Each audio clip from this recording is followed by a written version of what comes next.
Welcome to the Fast Leader Podcast, where we explore convenient yet effective shortcuts that will help you get ahead and move forward faster by becoming a better leader.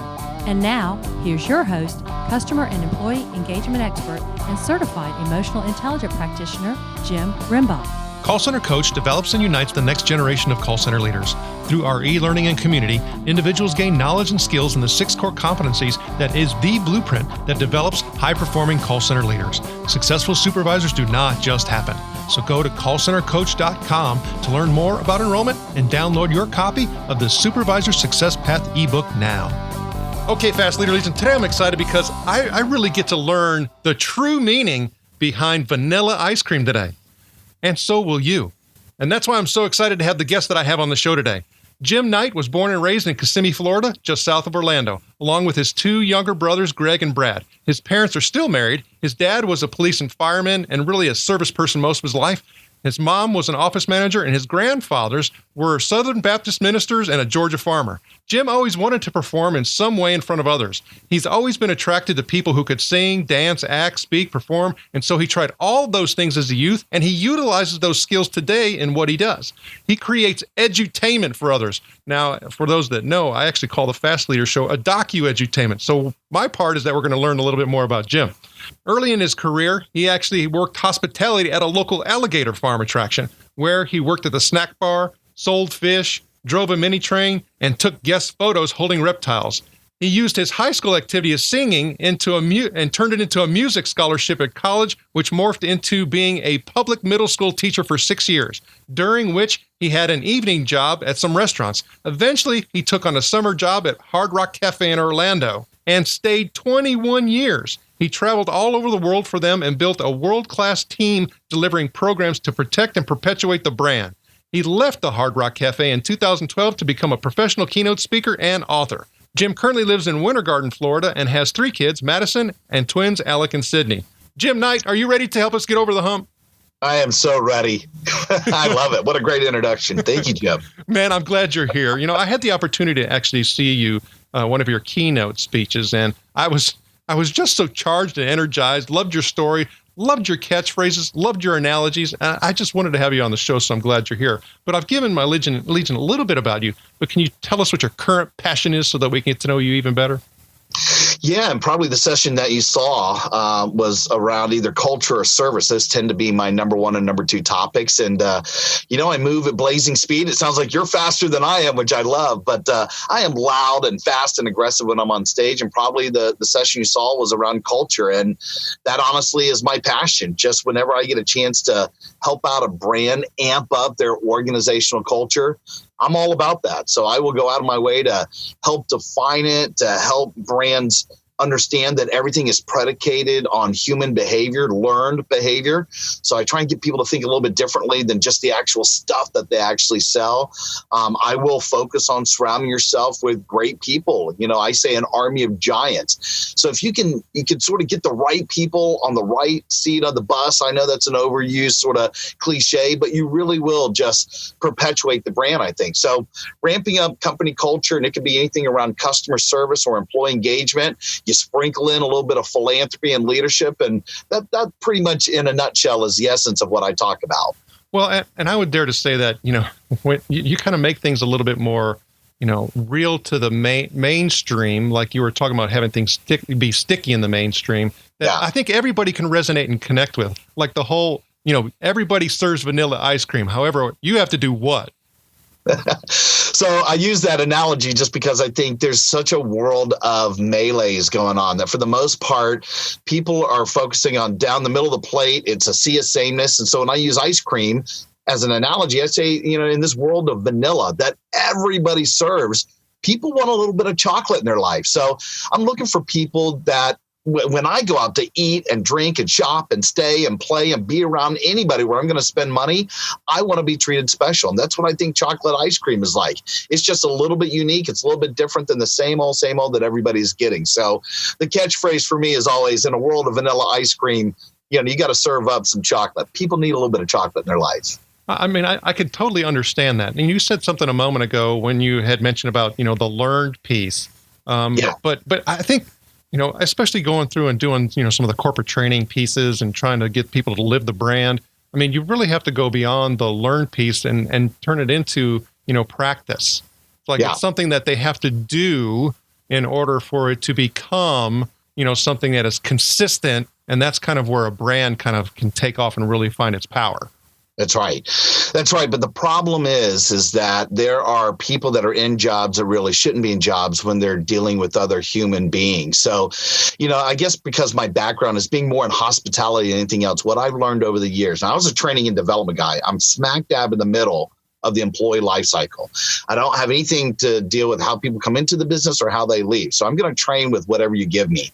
And if I was smart enough to really help the brand out a little bit more, if I had a time machine, I'd go back to be a recruiter, because I think I at least understood that if I could put the right people in the environment that we needed, then they would become rock stars. But here's the problem.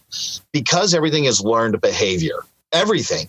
You learn everything from school, from your parents, from your friends, from your siblings, from religion, from lack of religion, from the playground. By the time that you come to me as a 19-year-old kid, you are the way you are.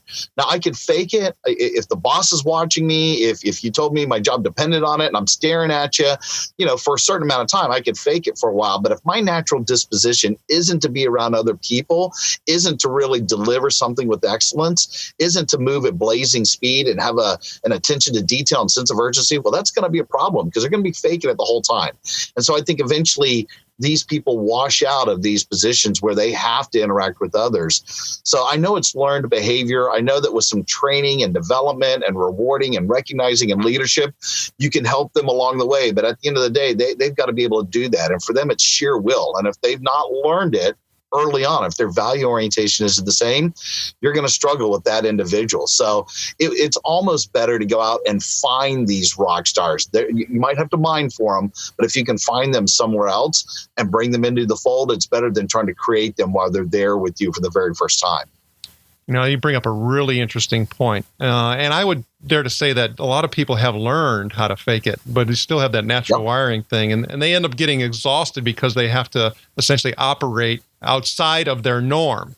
It takes a lot of energy. I mean, I had a guest on the show a while back. We talked about energy units, meaning that we only have so many energy units in a given day. And we have things that affect our energy units, like did we get enough sleep the night before? Are we eating well? Are we exercising? Too much stress. And so we can, our energy units could be impacted. But the fact is that we only have so many. And if we're operating outside of what our normal, behavior is, man, we just suck those things up faster. You got it. That's why TV shows like Big Brother and Survivor, they've got the cameras on all the time, but people actually really do. And they'll say this every time they're on these shows, they do forget that the cameras are rolling every once in a while. And I've heard that you can only fake behavior around the 70-minute mark. That's an hour and 10 minutes. So if somebody really was staring at you, you could fake it. But at an hour and 10 minutes, oh my God, I'm exhausted. You will resort back to the way you actually are. So it's one of those things where, you could sort of kick it up a notch. You could actually teach yourself, if you had that ability and the wherewithal to say, I'm going to learn this, I'm going to get better. But it is really, really tough if you've had 19 to 21 years of ensconced behavior that doesn't allow you to go and do that. And now you put them in an environment where you're expected to do it. It's really, really tough. And so, that's the problem right now. The talent war is so huge right now. Even right now, we're lucky to be in an environment where it's low unemployment. You're going to have a harder time finding the right people because it's just not being taught somewhere else. And that's unfortunate. Well, gosh, I mean, there's so many things that was running through my head as listening to you talk with other guests that I've had and other things that I followed up on in regards to, the education system, in regards to, the emotional intelligence being, sucked out of kids because of a whole slew of different factors, including their addiction to their devices. I mean, it just goes on and on and on. Yeah. So I would dare to say, and you could probably shed some light on this, is that if we start looking at the worker that we had 10 years ago versus the worker that we have now, what are companies having to do differently to develop those people to get the performance that they need out of them? Yeah, so if it's a frontline employee, and I actually have a couple friends of mine, and I have a couple businesses even now where it's almost 100% populated by millennials. And it's funny to even I hear so many people talk about the millennials. The millennials are already here. I mean, I actually think about the next generation, these digital natives. My kids, my 18-year-old kids, are part of that next generation. In a year or two, they're going to be working for us. The problem is these businesses, because they realize that these behaviors are not being taught, you have a choice. You can do one of two things. Either you could get frustrated and say, there's no way I'm going to hire you because you don't have these skills, or they've learned that the first job is going to be the right job.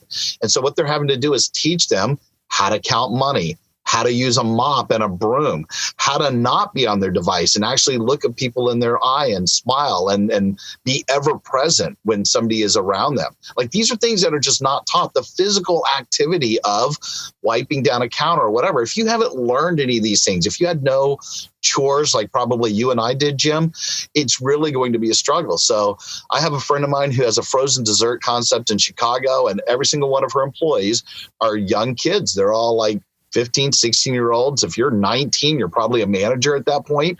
You've got all of these kids in there, and she's just decided, I'm going to teach them life skills. And so what happens is they'll go to college and get a degree and sometimes circle back around and come and work for her, or their parents will write them letters saying, you've changed my kid's trajectory and how they think about life and the world and everything else, being, an automaton manager where people are coming in and punching the time clock. So I'm not sure there's a lot of business owners that are thinking like that, because I think they're just frustrated. They're looking for the talent out there, and they get frustrated because they can't find the right ones, versus you might have to sort of be the pseudo parent a little bit and teach them some of these skills. And if you can go through that and you have the patience to deal with it, and put in the time and the energy and the effort and the rigor, I think what you get out of that are some brand ambassadors that will stay with you forever. I think that's really important to note, is because I think, it is a situation, and I think this is part of where that whole generational and that picking on the millennials, because that's kind of what I see it. Because, even when I start thinking about some of the behaviors that, people who are, my age, who are, now having to lead, these people, or, a couple of levels down, is that, they're like, well, these darn kids. And I'm like, well, I'm like, I was one of those. Yeah. And some of the things that they're talking about is meaning I wanted to be the CEO at 23. I had that mentality. Because I was impatient, just that's the way I'm wired. And so I'm like, is it really all that different? I think one of the differences may be that we've hyped it. Another difference may be is that there's more of those people that have some of those behaviors where it's like, gosh, they don't even know. I even jokingly ask my kids when they're essentially, being doing things that they're just like helpless. I'm like, do I need to come wipe your butt too? It's like, come on. Yeah, I'll chew your food for you if you need that. You might have to chew mine if I get older and have teeth problems, but hey, but it's like, come on. So we're trying to teach them these life skills, and thinking that you don't have to do that as an employer, I think is really where the change has to come. Like you're saying, is we want them to already be at a step 3 of life development, and they hadn't even hit 1 yet. Exactly. And it's tough. And I'm not going to stand here and say that it's an easy thing. It's probably the hardest thing you'll ever do. It's more, unless you're a standalone entrepreneur working in a kiosk, I guess, by yourself, we need people to do the things that you need them to do. And they might not want to do it. That's part of leadership, is getting people to do the things you need them to do. For me, it's a preordained result. I know exactly what I need people to do, to bring the thunder, to deliver something with excellence, especially when I'm not around. I know exactly what I need people to do. So I have a choice. So you can either go and find these people who already have that inherent DNA running through their veins, right? They got the juice inside of them already. Or I'm just going to have to admit that most of the people coming to the party aren't going to have all of those skills, and I've got to train them some of the skills. And then I can't get frustrated if they don't get it right away. So that's training, it's development, it's rewarding, recognizing, leading them, throwing your arms around and loving on them. And then I think you, once again, will get people to stay with you longer. And I know turnover for most industries is the root of all evil. If people are just coming and going, you never get to the sweet stuff. You never get to the awesomeness. So you're constantly working like a hamster in the wheel. So the longer that you can get people to stay with you and be, like I said, that brand ambassador, they will do anything for you. You're going to have a whole lot of awesomeness that's waiting for you on the other side. Right. So I think, gosh, if I'm thinking about a mindset perspective, it used to be that emotional intelligence wasn't even on the radar screen. And then it was, hey, I want to find people that already are emotionally intelligent, and then I want them in my organization. I think now it's like, okay, I just need to know that I'm going to have to teach them emotional intelligence. Yeah, exactly.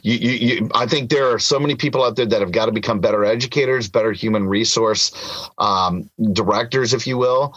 Again, even if you're the standalone person that they think of that's in charge of the business and you started the thing and you're the president or whatever, we've got to wear many more different hats than what it used to be. In the past, it was all segmented. You could relegate it out to somebody else, but now you're just going to have to take on the role of I'm going to be an educator, and that's not going to stop on day one. That's going to be continuous, without a doubt. Okay, You're right. So talking about having to do all of those different things and having all of those frustrations, and you're a big guy who brings in the energy when you're on stage, and so when you start talking about where you find energy and where we find energy on the show is one of the things that we look at our quotes.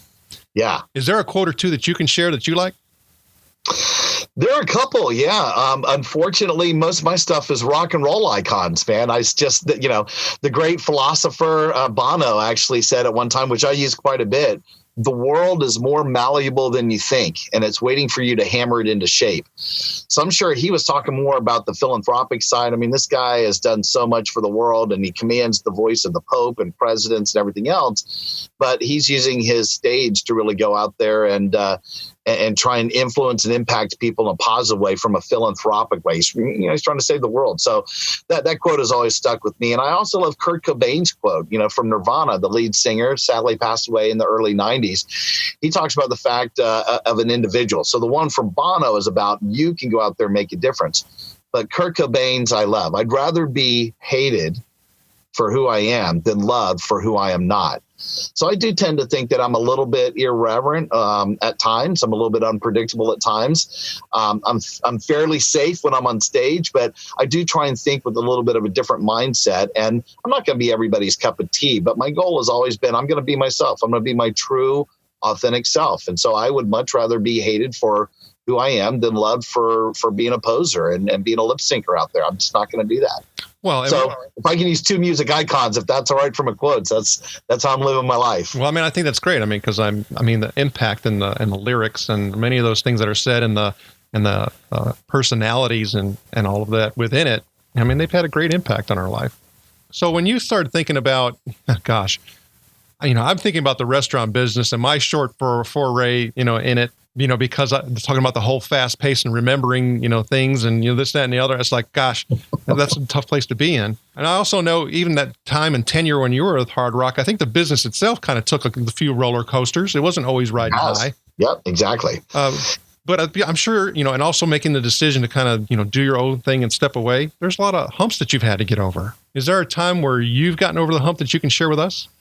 I have had a hump or two. I would much rather fail forward. I know that's probably another cliche line, but it's the truth. I now as I'm older, I know to lean into it, but I can clearly remember that I had one moment that was really, for me, it's a little bit embarrassing. It was a little tough from a leadership standpoint. So when I first took over the department, I was by myself. When I left, we had 9 people working for us. It was probably near the end of my tenure at Hard Rock. My CEO had come to us. We were coming up on our 40th anniversary of the brand, asked us to do a video, basically a video montage, pulling from old Hard Rock footage from the founders, from the very first server. How did the first piece of merchandise start? How did memorabilia start?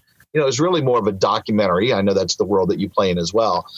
The problem was we had an entire room full of every bit of format you could think of: DVD, CD, Beta, Betamax, VHS. And what he wanted was to create almost a media library, if you will, sort of like a newsroom would do. He wanted us to digitize all of that work because some of it, honestly, if you took it out of the box, it had already disintegrated. Like some of the film, 8mm stuff had all sort of fallen apart.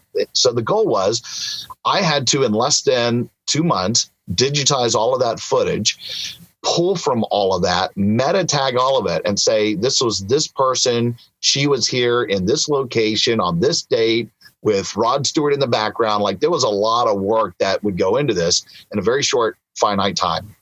He told me cost was not an issue. all hands on deck. So we stopped doing everything. My team of 9, I had one person that focused on the day-to-day management training that we couldn't come off of, but everybody else immediately stopped what they're doing.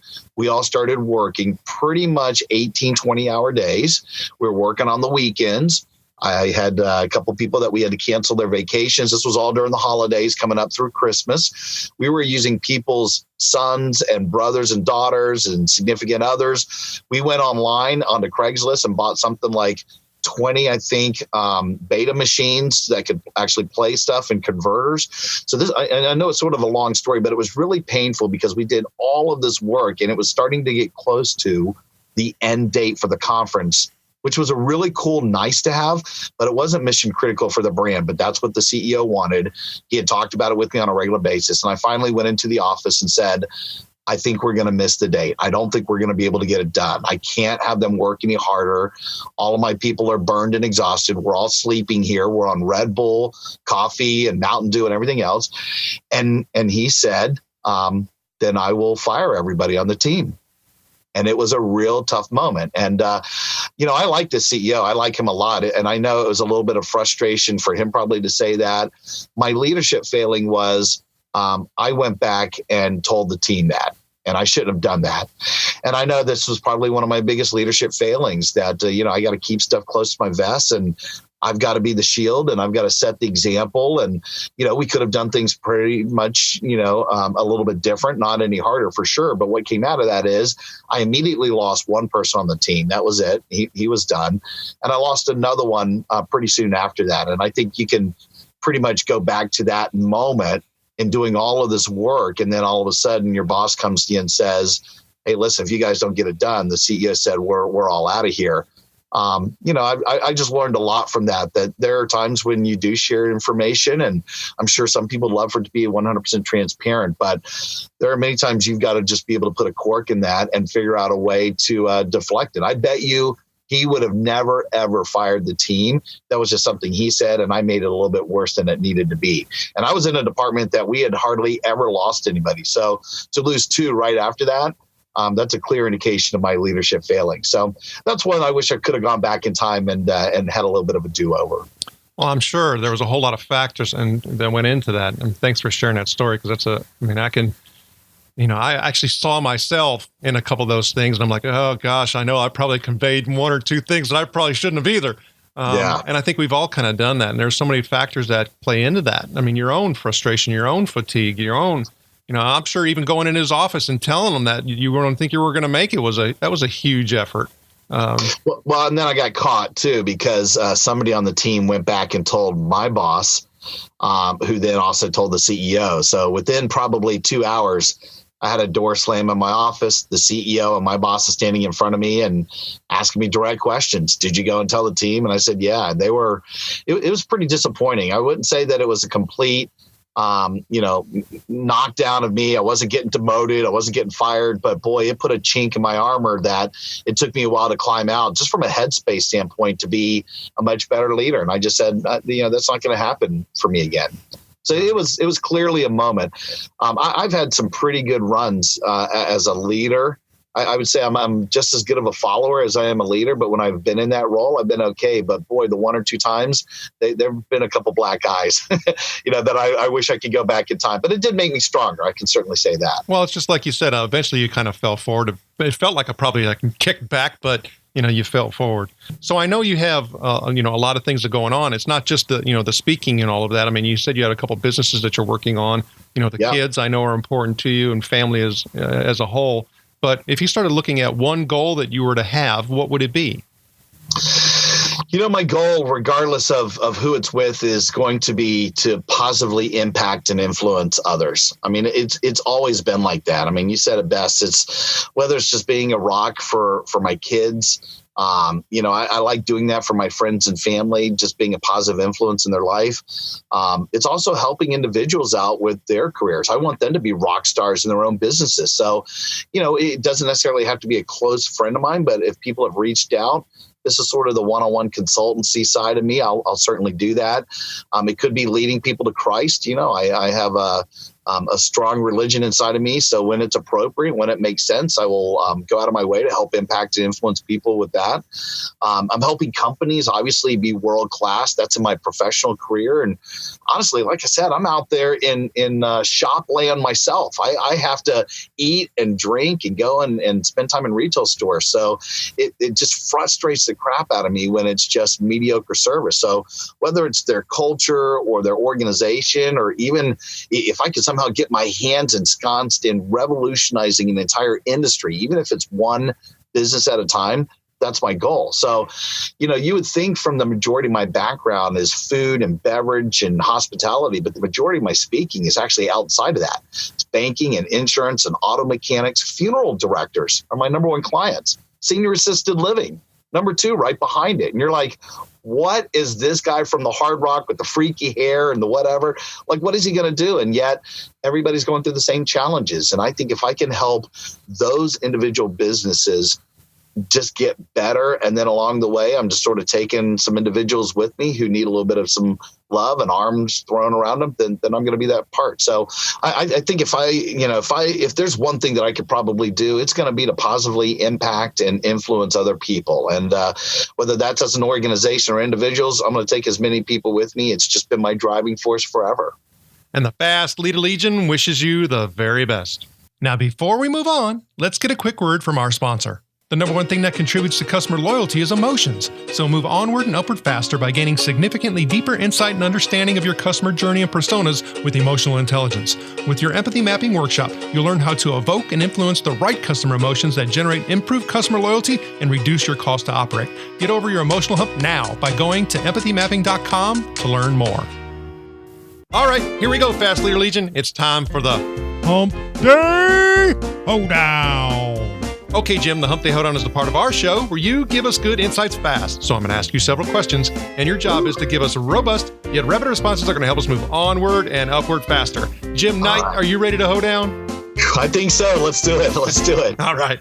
So what do you think is holding you back from being an even better leader today? Oh my gosh. Being on the Fast Leader podcast, does that count? I just needed this one little hump. Probably having more access to senior executives, more decision makers. What is the best leadership advice you have ever received? Stay within your circle of influence. I think only focusing and spending time on the things you can control, that's a winner. What is one of your secrets that you believe contributes to your success? I have the cunning ability to stay ever present. I know that's hard to do in this technology, low attention span world, but boy, I can be right there with you and everything else is blurry. What do you feel is one of your best tools that helps you lead in business or life? Time management, no doubt about it. I'm pretty good at getting stuff done and doing it on time. What would be one book that you'd recommend to our listeners? And it can be from any genre. Well, I'm cheating. I think my book, Culture That Rocks, is one. I've got a friend of mine who's got a book out that I really love right now called Rock and Roll With It. And it's about overcoming the challenge of change. So how do you deal with individual change? His name's Brant Mansour. He's a friend of mine. I'm digging his book right now. Okay, Fast Leader Legion, you can find links to that and other bonus information from today's show by going to fastleader.net/Jim Knight. Okay, Jim, this is my last Hump Day Hoedown question. Imagine you were given the opportunity to go back to the age of 25, and you've been given the opportunity to take the knowledge and skills that you have now back with you. But you can't take everything back. You can only choose one. So what skill or piece of knowledge would you take back with you, and why?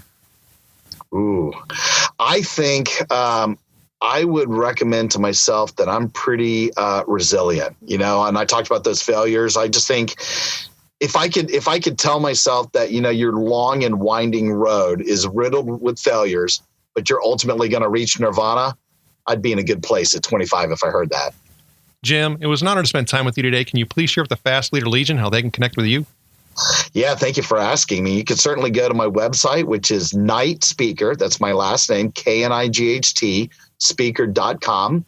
Or if you're interested in my book, it's culturethatrocks.com. You can get there either way. And I'm on Twitter at Knight Speaker. You can find me pretty much anywhere, but I'd start with those three. Jim Knight, thank you for sharing your knowledge and wisdom. The Fast Leader Legion honors you and thanks you for helping us get over the hump. Thank you for joining me on the Fast Leader Show today. For recaps, links from every show, special offers, and access to download and subscribe, if you haven't already, head on over to fastleader.net so we can help you move onward and upward faster.